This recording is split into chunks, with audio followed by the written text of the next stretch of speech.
Hello and welcome back to my channel. Today I'm going to talk about the hot topic, appraisals, and I'm going to share 6 simple tips that will guide you through the process of conducting a performance appraisal. If you're a manager or a team leader or a HR professional, this video will provide you the essential skills and knowledge required to master this crucial process. So let's get started. Step number 1, set clear goals. Now this step comes before the review period starts. Ideally it should. So it's very important in a performance appraisal to establish clear and concise goals for the employee. And you can use the SMART approach. No, not that SMART. SMART is an acronym. Specific, measurable, achievable, relevant and time bound. So once you have these goals set, then the first step is complete. And always remember, the employee's goals should be linked to the organization goals. That's very important. Step number 2, collate the data. So gather all the performance data throughout the review period. Do not wait for the end of the review period and then start thinking what the person has done. It's very easy to get into the recency effect. You know the recency effect, right?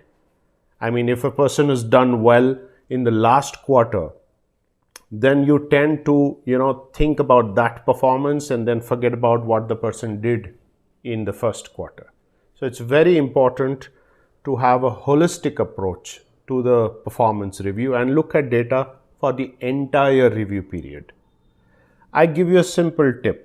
Just take an Excel sheet, hits, misses, and keep tracking this as and when that happens during the review period.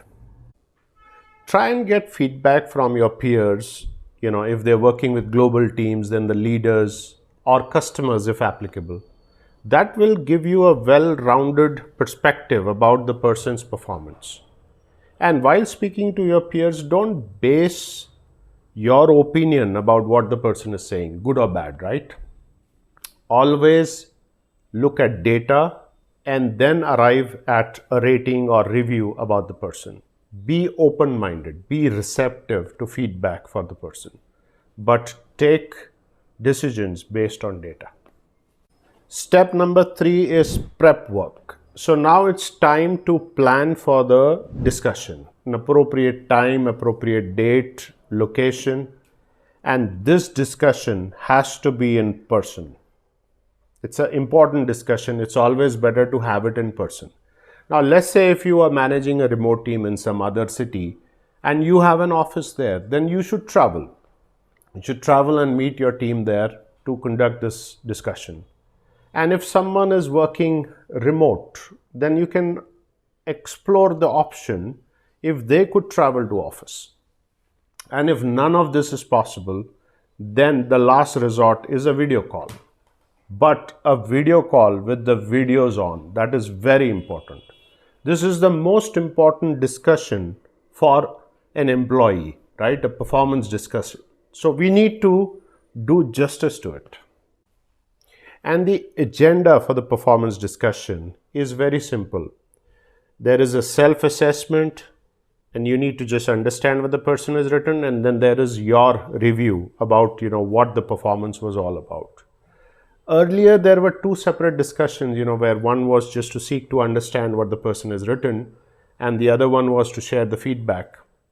But nowadays a lot of people, a lot of organizations have just one discussion.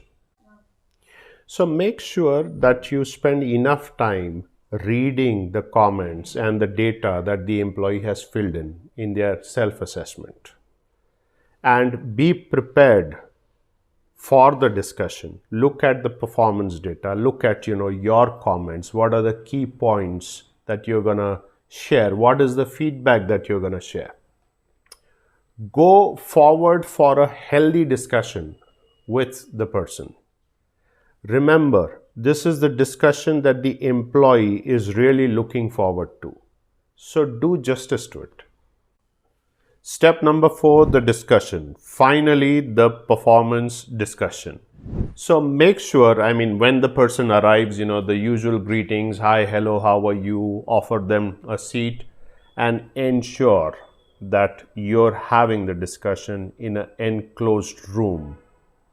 Never ever have a performance discussion on the floor where people are just walking back and forth.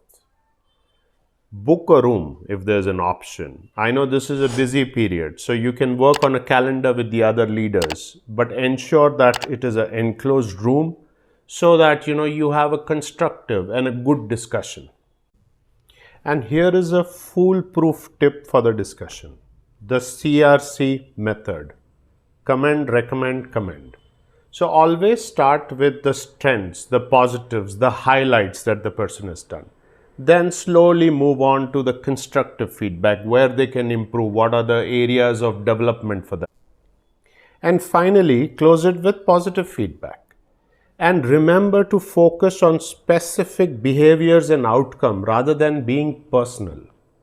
See, the person can write what they feel in their self-assessment. You don't need to make fun of it or be sarcastic about it. If you have any questions, ask for clarifying points. And the most important step number 5, the rating. A lot of times in discussions, the manager is giving feedback and the employee is just listening, nodding the head, acknowledging. But what they are waiting for truly is the rating. Trust me.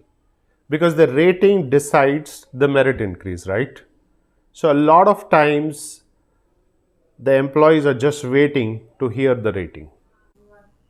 And some organizations, they give an option to the employee to rate themselves. With the self-assessment, they rate themselves. Now, a lot of employees, they think, oh, this is like a bargain, right? So I'll put it as 4 and then he or she will give me a 3, or let me just put it as 5. Let's see what happens, I mean, that's also not right.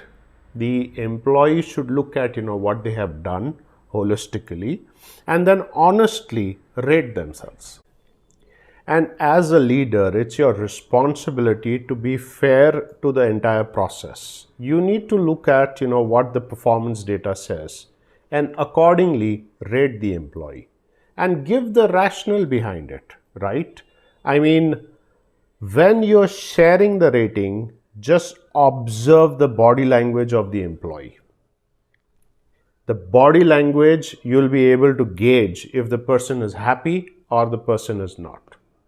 But never ever ask the employee, are you happy after telling the rating? That's not good. As leaders, we are not here to make people happy, right?